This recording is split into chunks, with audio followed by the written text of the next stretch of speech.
What's going on, guys, and welcome to Yoda Expedition. Today we're going to be doing an install of this Eibach lift kit here on the 3rd gen Tacoma. So let's quickly go over everything that we have here on the table before we show you how to install it. So this is the Eibach Stage 2R, and what that means is your rear shocks are going to come with a mounted reservoir right on it. Also, the front strut assembly here comes pre-assembled, has a nice billet top hat on it, a nice billet bottom, and it's adjustable here with a collar wrench. Unlike some other ones that have a clip and you have to completely take it down apart to adjust your height, you can adjust the height with this on the truck, and it also comes with an Eibach spanner wrench. The Eibach kit is also going to include these front sway bar spacers and relocation. So once we get all of this installed, we need to move the sway bar down and forward so that we don't make contact with the front coilover setup. So that's pretty much going to cover what comes in the Eibach Stage 2R kit. There's a couple things here obviously on the table that we are going to be pairing with this. Up front we have a leaf pack from Icon.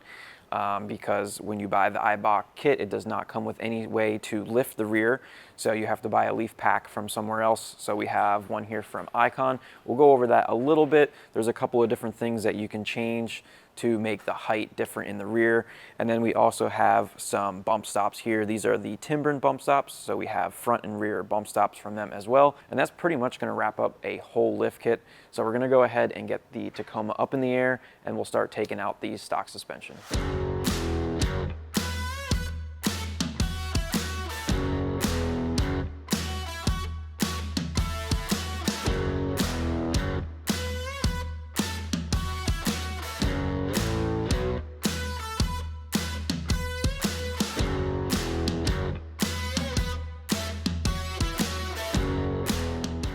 All right, so when it comes to taking out your front suspension, there's a couple ways of doing it, and I've explained this before. What you can do is take off the upper ball joint, your outer tie rod, and disconnect your sway bar here, and you can pull out the front suspension that way. Or another thing you can do is take out the lower ball joint bolts and then loosen the big bolts here for your lower control arm, and you can swing that out of the way. Either way works, it's just up to you. Doesn't matter which way you do it, you need to get in alignment afterwards. But if you do the upper control arm and outer tie rod method, you're not messing with your alignment. You're going to be just putting everything back together the way it was. If you loosen these, you just want to make sure that it is going back together where you had it. There is marks on here, so you can mark it and then realign it to where it was. Otherwise, your alignment's going to be really out of whack, and then you need to just go straight to the alignment and get it done.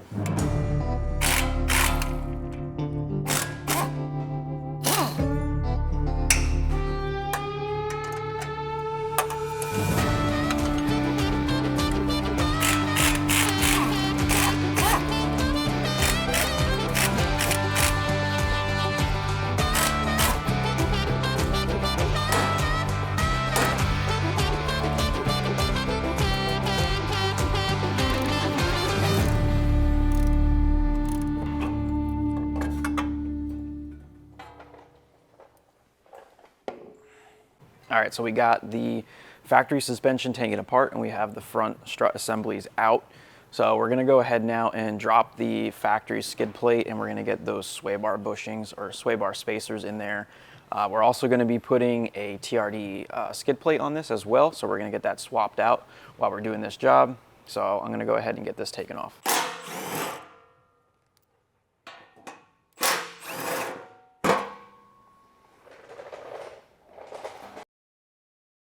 So the sway bar is held up here. We got two 14mm bolts on this side and two on that side.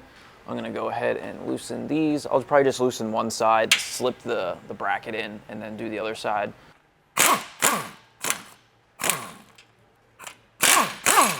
So we got those bolts out, and we have the new bracket here to relocate the sway bar.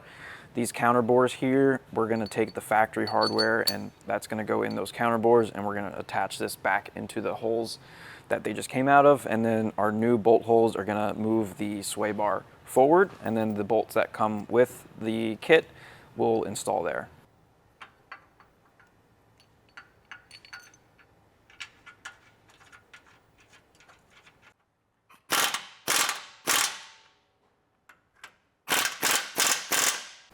We got one of our bolts started in there. And we'll go ahead and reattach this, slide that forward, and then we can get our second bolt in. So I'll go ahead and tighten this down, and then we can go ahead and do the other side. It's like I'm dumb.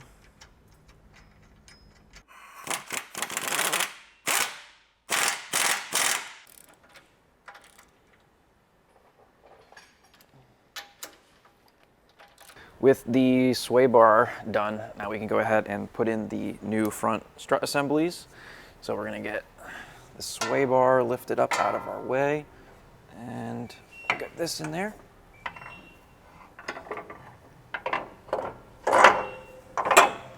There we go.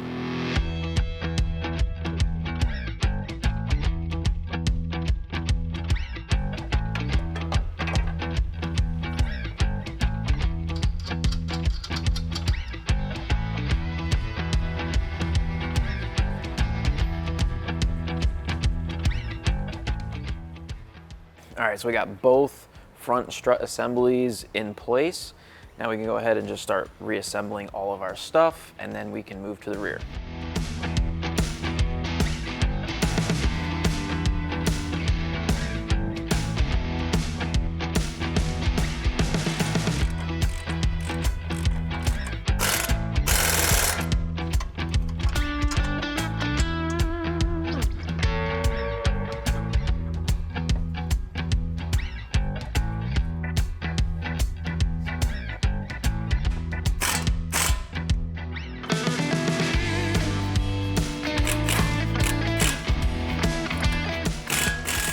Front suspension's all tightened down. I'm gonna go ahead and do the front bump stops while I have it right here.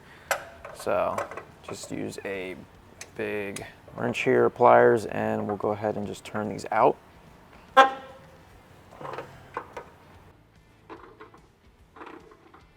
So we got the old one out. We have the new one here from Timbren. Not too much difference on the height. This is just the tiniest bit longer, but the difference is the softness of rubber. This thing is like rock solid, and this has a little bit of give to it. So when you do hit your bump stops, it's not going to be as harsh.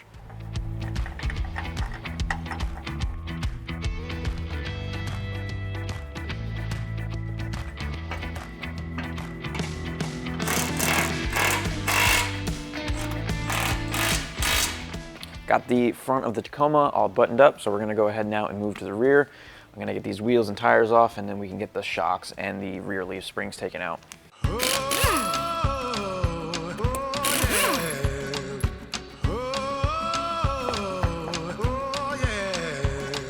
on there.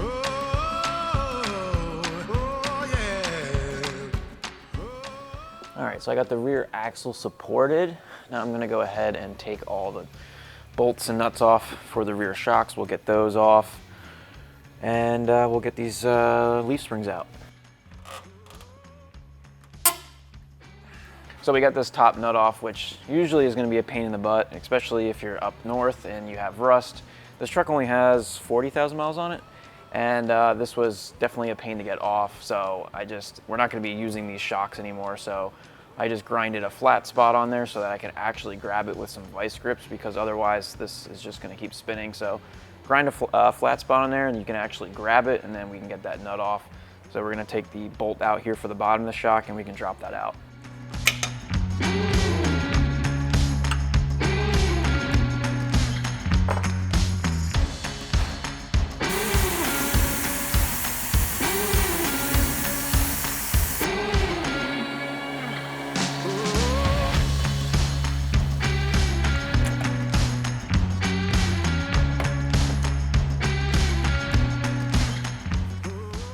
So with both shocks finally out, we're gonna go ahead now and take the U-bolts out from the rear axle.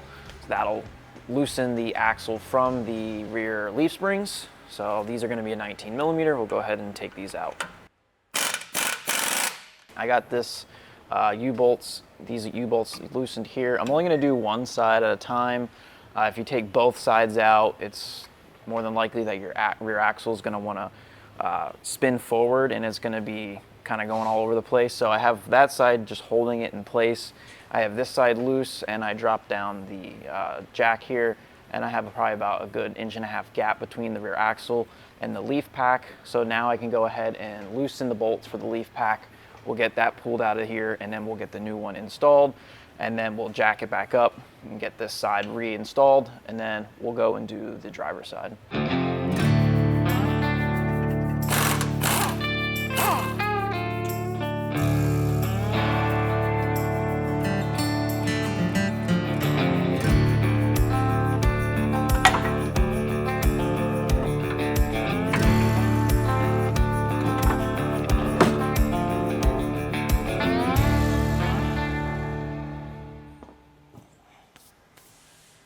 So with the leaf spring out, now we need to transfer over this shackle piece right here.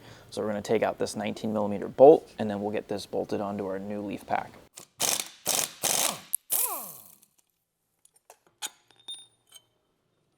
So we have the new leaf pack here on the table from Icon. I said to you earlier that there's a couple of different configurations that you can do, so we're gonna go over that really quickly. So right out of the box, if you just take the pack that comes fully together and throw that into your Tacoma, you're gonna get about 1.875 of lift. And then they also have an add-a-leaf here. So then if you wanna add this in, you're gonna be taking out one of the longer leaves, and you're going to be putting this one in, and then you're going to be getting about 2.25 of lift. That's with no weight in your Tacoma. And then the last one is leaving it as is, but adding this in, and then you're going to get 2 5/8 of lift with no weight. So back down on the floor, looking at both of these, you might be wondering which part of the leaf spring goes towards the front of your truck, and that's going to be the one here with these 2 clamps. The singular clamp that is flipped, that's going to be going towards the back, and that's also where we're going to be reinstalling that shackle that we took off from the OEM one. All right, so with the shackle on, we can go ahead now and get this back up into the truck, and we're going to leave everything just hand tight for now, and then once we get the truck completely back together and on the ground, we'll go ahead and torque everything to spec. These are heavy, and it's kind of awkward to get it in position, so if you do have an extra person, it is obviously helpful. Also, when putting these bolts back in, make sure you put them in the same exact way that you took them out. So if the bolt is going from the inside of the truck outwards, make sure to put it that way, especially on the driver's side with the gas tank being over there. If you don't put it back the same way, you might run into some issues where the bolt might rub on your gas tank and then you'll get a hole. So we're gonna go ahead now and just throw these rear bump stops on, get this assembled. If you're just putting the leaf pack in as is, you could probably get away with your OEM U-bolts. If you're planning on putting the add-a-leaf in that comes with it, you're probably gonna need some longer U-bolts because they won't be long enough to get everything bolted down securely. So just take note of that. So with these Timbrens that I am installing, not only does it come with U-bolts that are longer, it also flips them. So instead of the U-bolts facing down towards the ground and you have those threaded studs sticking out to catch on rocks, sticks, whatever, this flips them and gives you all the clearance there on the rear axle and then just threads on from the top, which is nice. You want to make sure to tighten these down evenly. It's really easy to tighten one way more than the other and get the thing all crooked. So just go around evenly, and then we'll get these torqued down to 90 foot-pounds.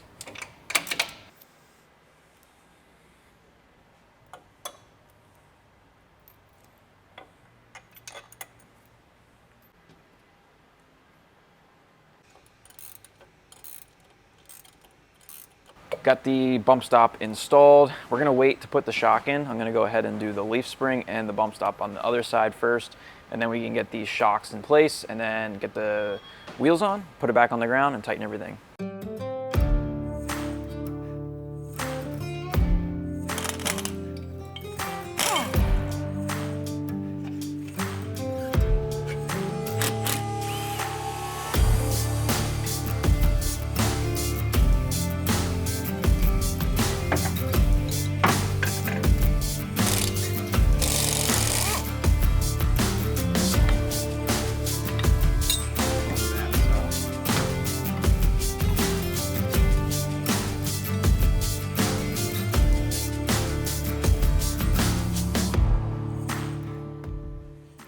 So we have both sides back together. We got the leaf packs in there, we got the bump stops in there. Now we can go ahead and get our new shocks in place from Eibach. So these are side specific. They're labeled passenger and driver. And we also have these little things up here that lock in place. And what that's gonna do is hold the position of the shock so that once this is tightened down in place, this is gonna hold it from spinning anymore and making contact with the frame, with the reservoir. So we'll go ahead and get these in place, and that'll be pretty much it.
All right, guys, we got the Tacoma wrapped up and we just pulled it outside and we took it up and down the road a couple times to get the suspension working and also to see how it feels. Overall, we're really happy with it. It's not too stiff, but it's also not too soft. And out of the box with the coilovers in the front set to where they were and the rear leaf pack the way it was, I think it's sitting pretty nice. It's a little bit higher in the rear, but once we start adding a little bit of weight, he's planning on putting a rooftop tent on here. So once we get the tent on there, I think it should be sitting pretty much level. If we ever want to crank the front up, we can. And if we ever want to add that rear leaf, we can also do that as well to lift the thing up. This has the 265 currently on it, and we could go with a little bit bigger of a tire. If we want to or need to, we can remove the mud flaps because we would probably have some rubbing issues there with like a 285 or bigger. So that's that. If you guys have any questions about this install, make sure to ask us down below in the comments. And if you guys want to pick up this setup or anything else suspension wise for your Tacoma, you can head over to yodaexpedition.com. You can click the link down in the description. Thanks for watching, and we'll see you guys in the next one.